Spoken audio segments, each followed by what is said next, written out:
Welcome to Veranda CA. Next we are going to continue with the same chapter, Dynamics of Competitive Strategy Part 2.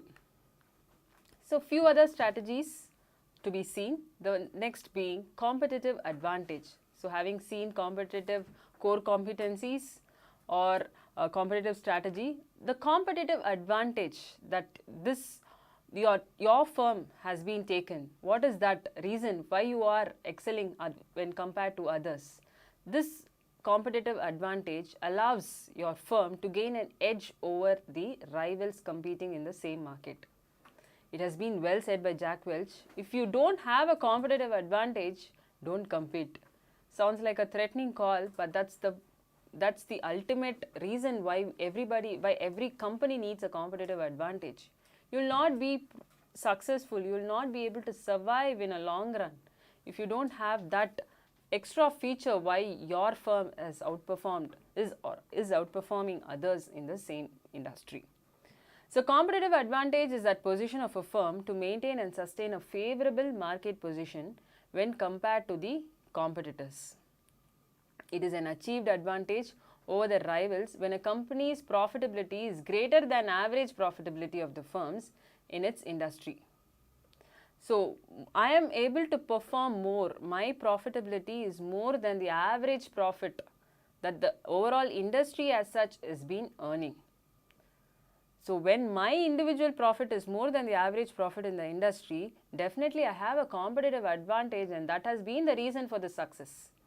So competitive advantage is the result of the successful strategy that you have adopted. Competitive advantage can be in any form, the most common one being low cost. You are a provider of low cost products, or you are a provider of unique products, unique services in the industry. Okay, so these services are very much, or this cost is very much appreciated by the customers. It is widely used, widely valued by the customers.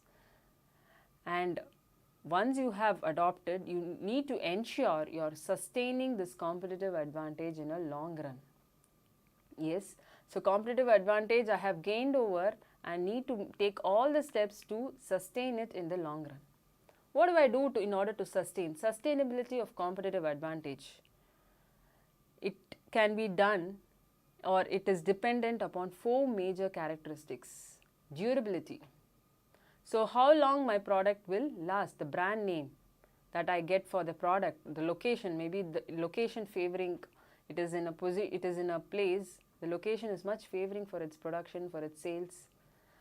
Transferability. So people cannot easily switch from my product to the other, that's transferability. Switching cost is high. So we may be reluctant to transfer from one network to the other because it involves, in terms of cost also, there is a cost portion involved in it, or it may be a lengthier process, a huge process, a lot of technician needs to come and change it. So transferability is a reason why major reason why people are reluctant to change. So that in terms of transferability also, it is important you edge over the others. Imitability, we have already seen, not easily possible to copy my technique, my technology, my innovation, and appropriability. So when it comes, all the first 3 features is when others cannot, either the consumers cannot shift, or you have provided a brand value, or it is not possible for the rivals to imitate or copy your product. And appropriability is with concern with distribution of the rewards. By using this competitive advantage, I have been successful than compared to others, and this profit portion I should be attributing, or I should be distributing it to the people who have helped me to gain this. So it may be your employees, or it may be your suppliers. So distribution of the rewards to the others who have helped in all these ways. So you can sustain this competitive advantage by adopting, which majorly depends on these 4 major characteristics. Now, I need a value. People generally, when I buy a product, there needs to be a value which it has created. Yes, the company's point of view, it is competitively good, competitive advantage, core competent, fine. but people buy, people spend, either it may be 100 rupees or a lakh rupee. People buy your product, are ready to spend so much of amount and buy your product because they need the value, that they need a value for what they have paid. It should be worth it, the money they pay. We say it is not just worth it easily. We say this product is not just worth it, the amount that I have spent for it. That should not be the comment any business should hear. So the concept of value creation was basically introduced for providing products and services to the customers with more worth. When it comes to worth, in what are the features or what are the parameters by which we decide this is worth the money that I have spent or not? The very basic point is quality.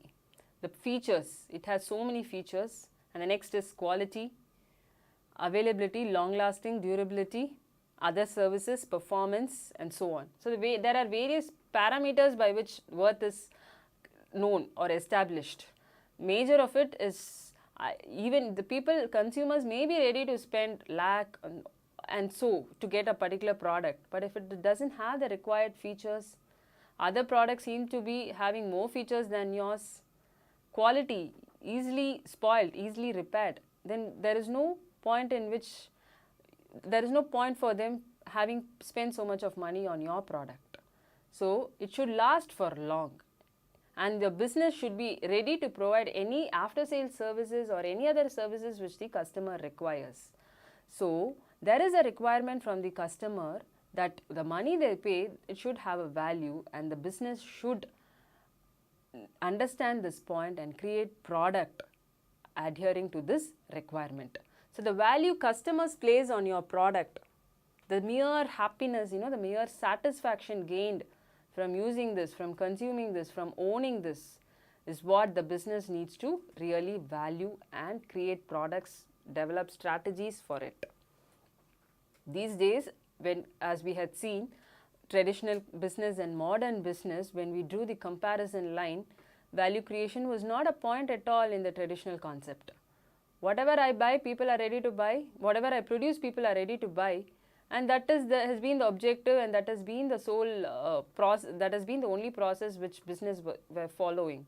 But now, the customer being the focal point, they have understood value creation is much more important, both in the context of creating better value for customers purchasing the products, as well as for the stakeholders who want their investment in the business to be appreciating, to be increasing, to be multiplying.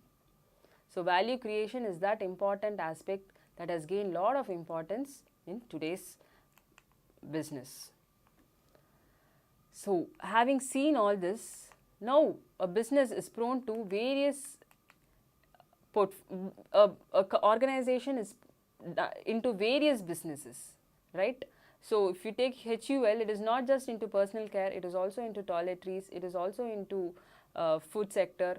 So a business has various, a company or an organization has various business in its under its sector. So for that, we need to analyze the business, we need to group them. That's what we refer as a portfolio analysis. The business portfolio is the collection of the businesses and the products that make up the company. So all the other products, or just not this brand, just not this product, total of everything makes up my company. So the best business portfolio is one that fits the company's strengths and helps exploit the most attractive opportunities. For this, what is the step?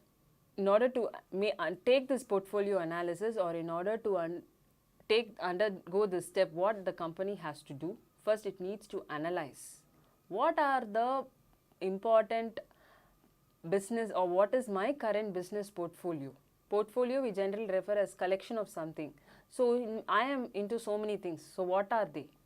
So understand the current business portfolio and decide which businesses should receive more investment, or this is doing considerably good, I need not invest much into this, let it go with the current trend. So which requires less investment and which requires more investment. So analyze all the portfolio and decide where investment needs to be fitted in. Now you are developing the growth strategy for that. so this sector or this segment or this business is doing well, I can add in more products, or this business is not doing well, it is time for me to remove this. This should no longer be retained. So either add new products and business to the portfolio. At the same time, you should also be looking for which business is not doing well and it should no longer be retained. Yes. So portfolio analysis is a very important step to be undertaken by businesses which has multiple products under its forum. Next, SBU, very common. So SBU, or we refer it as strategic business unit, is that unit of the company that has a separate mission and objectives and which can be planned independently from other companies' businesses. So under a bigger name, there may be many SBUs. So SBU can be a company division or a product line within a division, or even a single product or a brand. Okay, so you have created separate SBUs. You don't want to mix it up with the other businesses. You have created separate business SBUs at the business level or at the middle level. And SBU, the characteristic of SBUs are, it is a single business or a collection of related businesses that can be planned for separately. So for example, Lux, Dove, I know how to plan for this brand.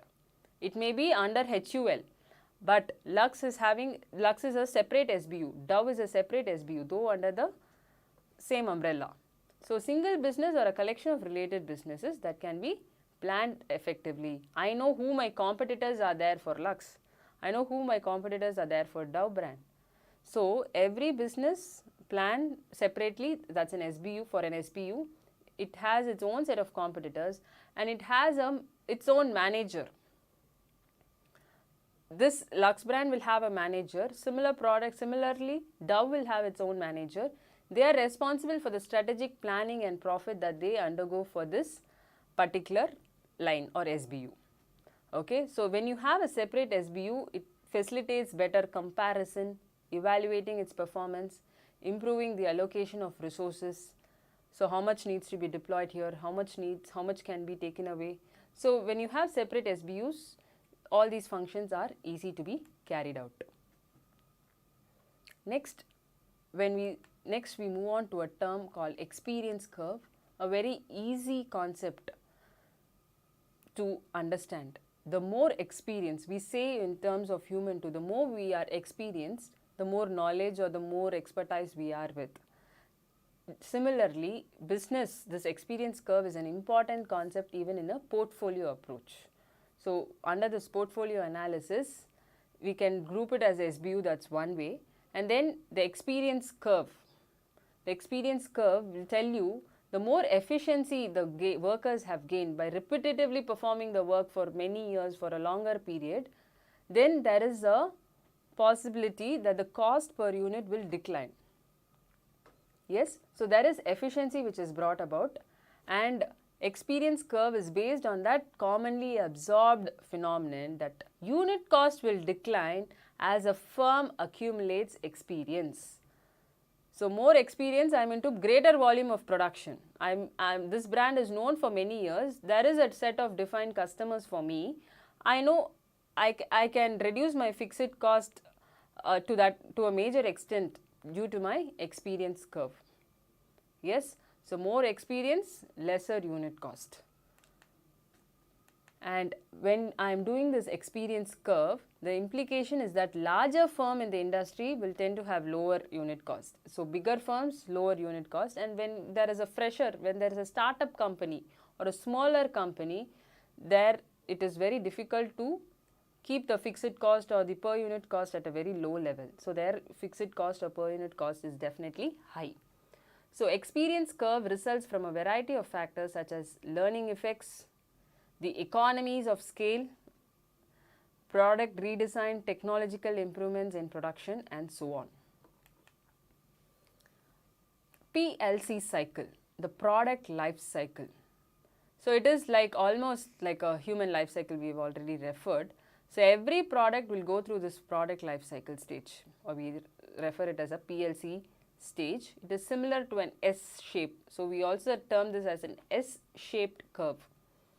So S-shaped, how do we start it? So every product, I have introduced this product in the market. It is begin, it's sales.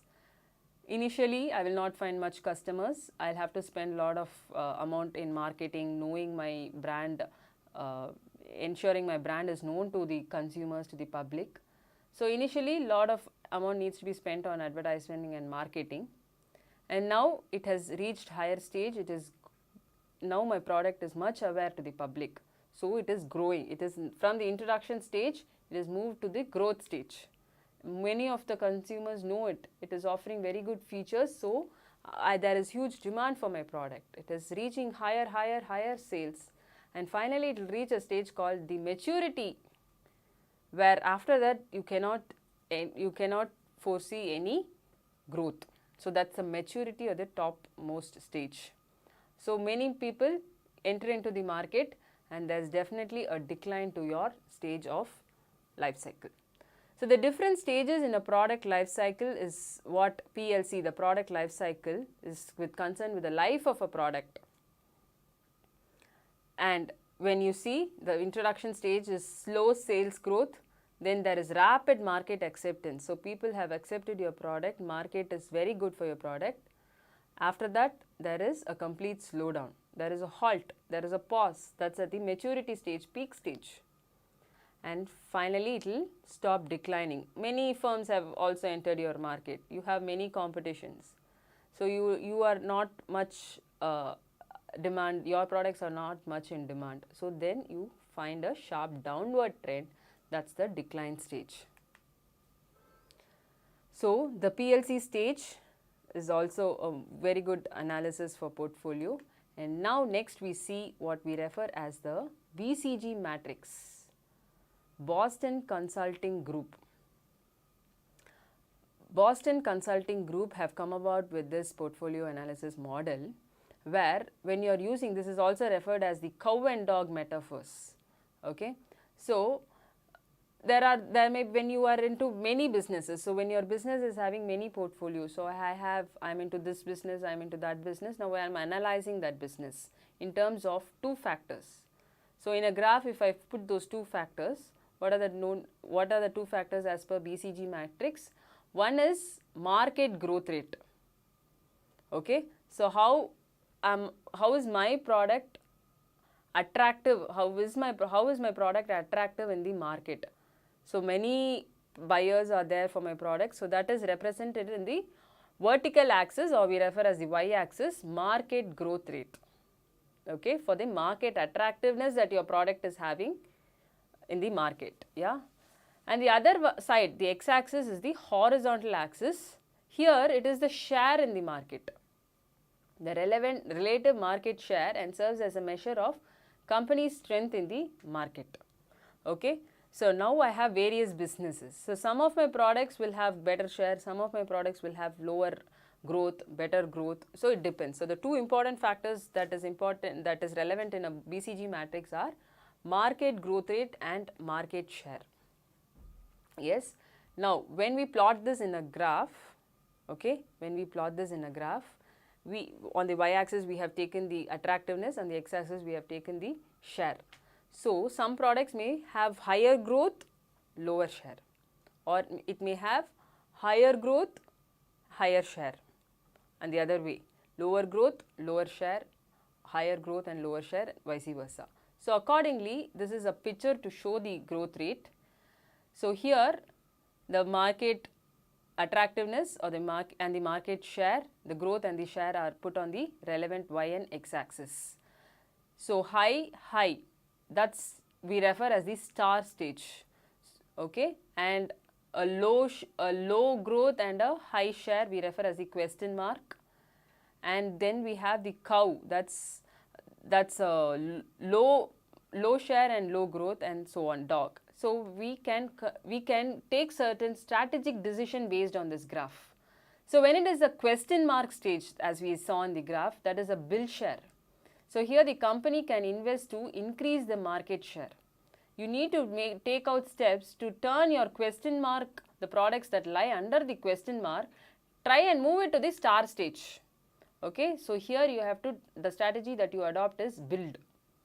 Okay, and the other point is star. Okay, the hold. Here the company invests just enough to keep the SPU in its present position. So it is in a well good position, so preserve it. Okay, preserve the market share. Then we have cows. So the harvest stage. So here the company reduces the amount of investment. So market share, growth, these two parameters. Okay, so market amount of investment is more, so reduce it in order to maximize the short term cash flows and profits from the SBUs. So they may have the effect of turning the stars into cash cows. Okay, so that is the harvest stage, where reduce the amount of investment because the investment seems to be high, and use that cash flow to, and use that short term cash flows for getting profits. And then we have the divest. So here the company is no share, no growth. So it is not a good point to retain this product in your portfolio. So that is the divest or the dog stage. The company can divest this SBU by phasing it out or selling it. Okay, so you can use that fund and to turn the question marks. So question marks are where you have a good potential. So you can use these funds. So totally eliminate the dog stage portfolios. However, having seen the major strategic decision that can be taken by using this BCG matrix, it definitely has a few limitations. What is that? The parameters that we have chosen, market growth rate or a share, that is not the only reason for success, the product to be successful in the market, right? For example, BMW cars, it neglects small competitors, right? But it has a fast growing market share. Okay, it is not attractive, but then it has a very good share. So market growth or the market share is not the predominant factor for successful. So since this BCG matrix takes only these two parameters, that is a major limitation.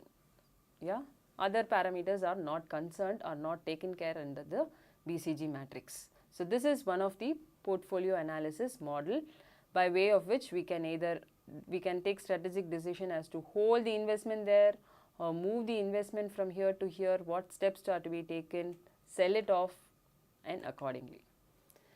Next matrix or next portfolio analysis is Ansof's product growth matrix. Here the Ansof's growth matrix, here it helps the business to decide their product and market growth strategy. So what is that market growth strategy? So a company has been doing well with the existing products in the existing market where it is performing, but now it wants to grow higher. Now when it wants to grow higher, what it has to do? It either needs to add in more products or go to a different region and try to sell their products there, right? So Ansof's product matrix or growth rate matrix suggests that a business attempts to grow depends on whether it offers the new or existing products in a new or existing markets. Whether I'm coming about with new products, I'm coming about with new services. It may be either in the same established place where I am functioning currently, or I may go to a different place, or I may try my tested products at a different place. Okay. So based on this, there are 4 outcomes: market penetration, market development, and product development and diversification. So this is the Ansoff matrix. So where I have markets on one hand, products on the other hand. So what are the 2 things Ansoff is considering? Either you indulge in new products, okay, or you indulge in new markets. Okay. So indulging in new products is what we refer as product development. So if you can see, new products, product development. And if I indulge in new markets, it is market development. And the other sector, the y-axis, is market. So I am either at the same place. So I have been doing my business in India and I have tested all my products in India. Now I want to go and test in another country. I want to test my product in China, or I want to test my product in any other country, that is new market.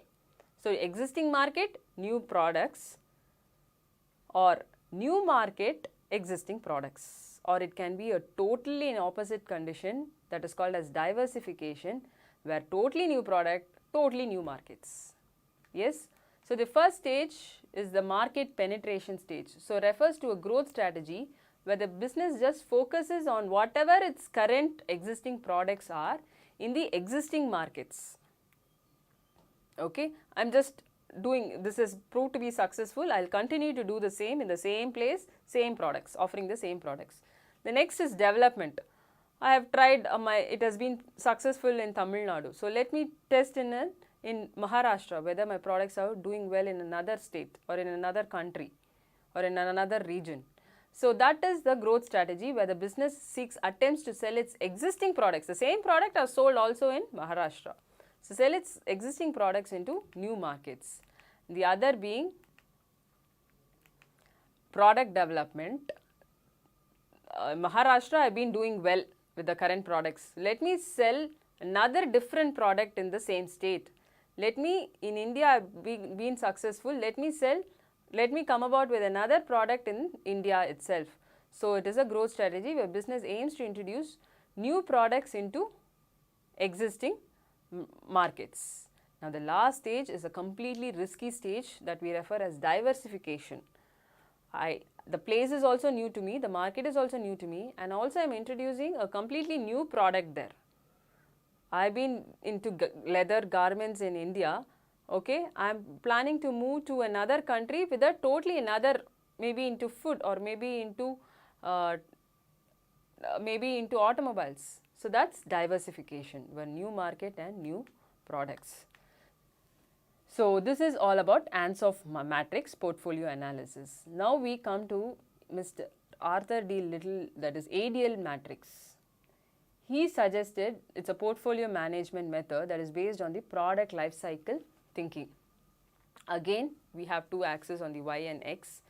Y axis represents competitive position. Okay, Y represents competitive position and X represents the life cycle of the firm. So, there are actually three or five points. So, for example, when I say on the Y axis competitive position, the company may be very dominant, strong, little lesser, favorable, tenable and very weak. Okay. So, sliding from the top, dominant, it has occupied a very dominant position in the market, or strong. Okay, favorable, tenable, easily can be knocked down, and weak. This is on the Y axis competitive position. On the other hand, I have the X axis. So, X axis is the life cycle. So, we know PLC cycle, the life cycle of a product are the introduction, the growth, maturity, decline. So, these two are represented by way of Y and X. So, introduction, embryonic stage, growth stage, top, peak most, that is the maturity stage, and finally declining down, that is the aging stage. So, here the cycles and the competitive position is placed on the graph, okay, and then we see this product is in the growth stage and whether it is occupying a strong position or a favorable position, or it can be easily knocked down, or it is a dominant position, and accordingly map it there. So, likewise, every portfolio, all the products in your portfolio will be mapped, and where investment decision or where a strategic decision is required to be taken for not so doing products or products which are at a risky stage will have to be modified accordingly. Yes, this is also having its own limitation. There is no standard life cycle length. Okay, it's not that it will go surpass, every product will surpass this life cycle stage, and determining the current industry life cycle phase is difficult, and competitors may influence the length of the life cycles. Okay. So, these are the known some of the limitations of ADL matrix. So, under portfolio management, we have seen few of the matrix. So, the next one being General Electric matrix, or we refer this as a stoplight strategy. Okay. So, if you can see, what do we see in a stoplight?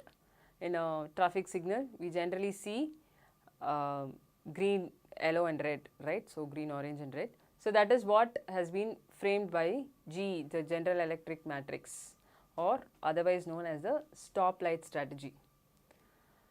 This is popularly referred as the business planning matrix, or the GE 9 cell matrix and GE model. So the green stage is a good stage, is a good to go, and on the contrary, red is a dangerous state, hold, stop and withdraw. On the other hand, in between them we have the yellow ones. So here we need to safeguard, protect. Okay, so that's the yellow. So the strategic planning approach in this model has been inspired from the traffic control lights. So green, you're good to go. Yellow is a word of caution. Okay, so be ready, it's a word of caution. You may anytime dip into the red stage. Okay, so it's a word of caution, and then we finally have the red stop, the red stage, that is dangerous, either harvest or divest. Yeah, so this model uses two factors. What are the two factors again here? On the y-axis, the vertical axis, I have market attractiveness.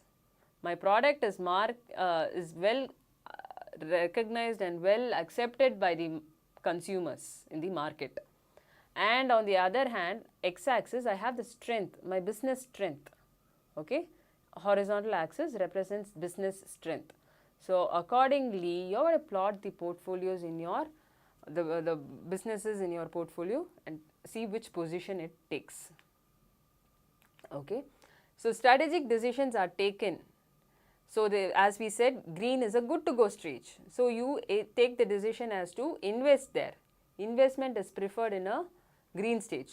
Basis on market, this is because you are having high growth. If you had seen the graph, high market attractiveness, the first three, okay, high market attractiveness, there's huge scope for growth and expansion. Yeah, your business strength is very good. So invest in such products. Then we have the word of caution, the yellow light, the protect. So it is not much attractively good. Business strength is also very moderate. So don't pool in more investment into this business sector. Okay, so just it is willing to have the security of the given investment. With whatever you have invested, try to gain an amount of profit. So ensure you don't dip into the red stage, that is by incurring losses. So ensure it doesn't result in losses. Finally, we have before the end stage, we have something called as the harvest stage. So before the lowest point, this is a situation where low priority is given. No attractiveness, market is not favoring accepting your product. Your strength is also poor here. And the least column which is occupied is the divest stage. You just sell this business. Take it out of your portfolio. Okay, finally decide to sell a business unit. So the products, map it according to the position it occupies and take the strategic decision as seen. So this is the General Electric or a stoplight strategy matrix. And every company needs to do this most important task called as the SWOT analysis. So every company's strength, what is my strength? So SWOT, out of SWOT, SW refers to my own strength and weakness. On the other hand, what do I have? Opportunities and threats. Yeah, that is opportunities and threats not under my control. Even for an individual, your strength, your weakness, we can take steps to overcome the weakness and take advantage of the strengths that we have. That is under our control. But the external threat that we may face and the external opportunities that may come to us is not under our control. So similarly, business is also undergoing these stages. So we need to assess what is my strength, weakness, opportunity and threat. So for the generation of a series of strategic alternatives or choices, it is necessary to analyze the internal strength and weakness and the external opportunities and threats. So that is, strength is inherent, okay. I may be doing my business, I have chosen the location of my business at a very good place, low cost labor. So that may be my strength. So my products are at a very cheaper price and I can gain more profit. Weakness, there are many competitors, that may be a weakness, or I may be not, I'm not having a huge, a good set of employees. My employees will easily terminate the contract at any point of time. So not strong employees. So that's maybe my inherent weakness or inherent capabilities being strength. Now opportunities. So what is the favorable environmental condition that has knocked my door? So the opportunity that is in requirement, and the threats that you are facing. So that is an unfavorable condition. Okay, this industry is prone to many competitors. Government may easily frame a policy which is against my business. Okay, so they may ban this business, or they may impose many taxation rules, so which is not under my control. I cannot actually do anything about this external environmental condition. So this is how we do the SWOT analysis. Okay, so strength, opportunities, weakness, threats. Yeah, the weakness and threats are generally harmful. We regard them as harmful. At least inherent weakness, we can do something about it, but a threat is not under our control, external, so that is very harmful. Strength is definitely helpful. Opportunities is also giving you an opportunity to do better, to gain more profit. So that's again a helpful thing. So the major purpose of SWOT analysis is to enable the management to create a firm specific business model that will best align or fit or match an organizational resources and capabilities to the demands of the environment in which it is operating. So this is the major reason behind a SWOT analysis. So every company generally does the SWOT analysis to know where they are, to know what is their weakness, threat it is facing. But then a higher end matrix came in picture, which we refer as a TOWS matrix, TOWS. Yes, TOWS again refers to the same points, but here why is this higher end version introduced? When doing the SWOT analysis, the managers are often not able to come to terms with the strategic choices or outcomes that demand. Yes, but by doing a TOWS matrix, the strength and weakness of an organization. So I know my strength, I know my weakness is what we said in this SWOT. That is going to be matched with the external opportunity and threats. So by just doing a SWOT, I have identified what is my strength, I have identified what is the opportunity I have, weakness inherent to me and threat that is inherent outside. But by just identifying them, I cannot do anything. Now the action tool is the TOWS matrix. What is the action tool? I have identified my strength, I have identified my weakness. How do I change them? How do I modify them? So you are matching the strength and weakness, the internal with the external opportunities and threats. So this TOWS has a wider scope when compared to SWOT. TOWS analysis is an action tool, and whereas SWOT is only a planning tool. Yeah, so on knowing that, you are taking the action step by preparing the TOWS matrix.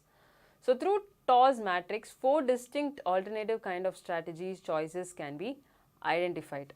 So what are they? So here we are seeing a combination of the 4 factors. So it is an SO stage where the strength is matched with the opportunity, maxi stage. Okay, it's a position that any firm would like to achieve. My strength, this is my strength, and now knowing my strength, I've got an opportunity. I need to I need to utilize this opportunity that I have got. So the strength can be used to capitalize or build upon the existing or emerging opportunities. Next is a maxi mini stage, we refer as a ST. So strength with the threats. Strength is a good position, that's a maxi. It's a position in which a firm tries to minimize the existing or emerging threats through its strength. So this has been my strength. Threat is inevitable, I cannot control it, but through my strength I am able to reduce it, minimize it. So that's a maxi mini stage. And then the other is mini maxi stage, weakness with the opportunity. So weakness is internal, yes, but you need to take steps to overcome the weakness and make attempts to exploit opportunity whenever it comes. Okay, exploit the opportunity to the maximum, overcome your weakness. So that's a mini maxi stage, and the final stage is weakness with threats. So that's referred as a mini stage. So it is a position that any firm will try to avoid. Okay, firm facing external threats and internal weakness may have to struggle for its survival. Okay, so externally also dangerous with the threat that it has been facing, and internal weakness is also there. So it is a very critical position. So we need to avoid such situations. So this is an action tool which every company needs to undertake as an important step. So SWOT, planning, TOS, action. Okay, so that's a higher end version which a company has to take step in order to gain a competitive advantage. And now the last being the globalization. So globalization, it's a process. Now all companies have gone global, we say. Yes, so many companies having its headquarters elsewhere, having its head office elsewhere, is operating in our own country. And our own country are operating in different other countries.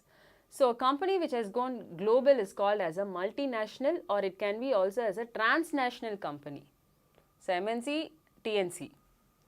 So the process by which businesses or other organizations develop international influence or start operating in an international scale is referred as globalization.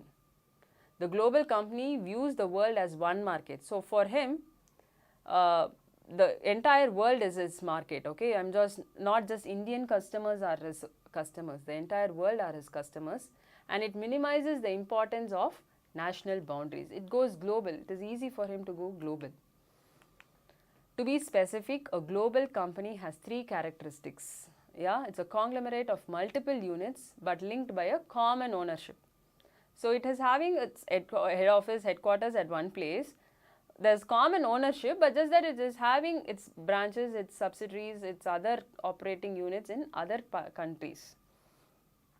Common pool of resources, yes, money, credit, information, patents, everything under that one company, which is under which guidance it has been operating. And these units respond to some common strategy.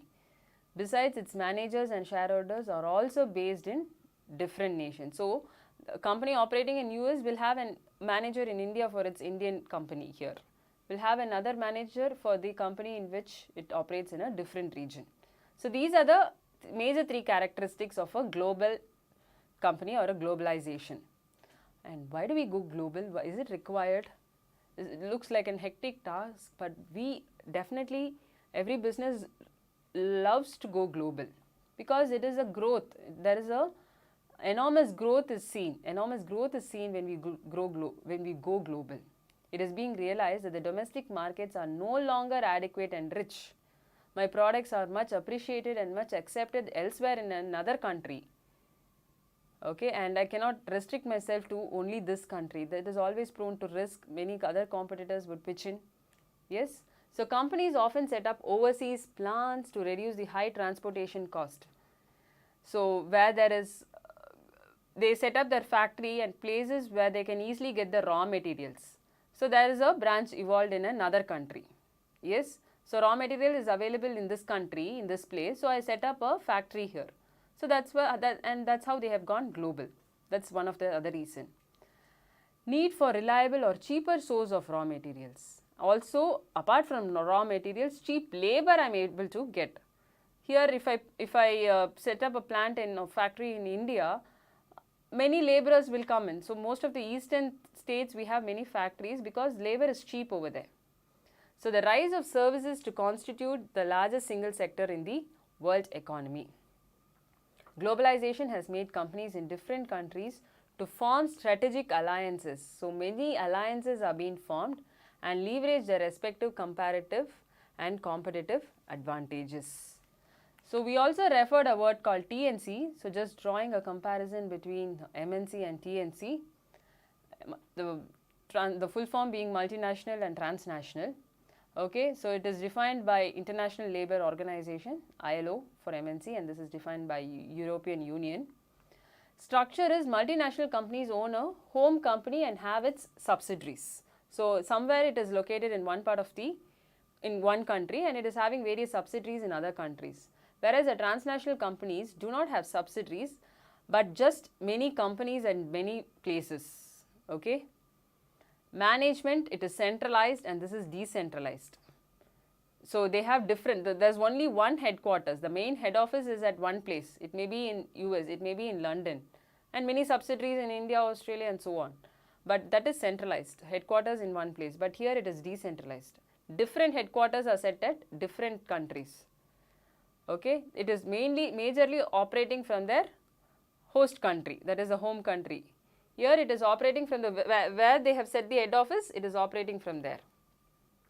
Key point, same products, services at all platform. Here different products or services as per the condition. Okay, examples are PepsiCo, Nokia, and here we have Tata, ONGC and so on. So this is the main certain features to highlight the MNC and a TNC based company. So having seen the various competitive dynamics, so here we come to an end to this chapter as to what is a competitive dynamics, the portfolio management, the various strategies that we have seen. Thank you.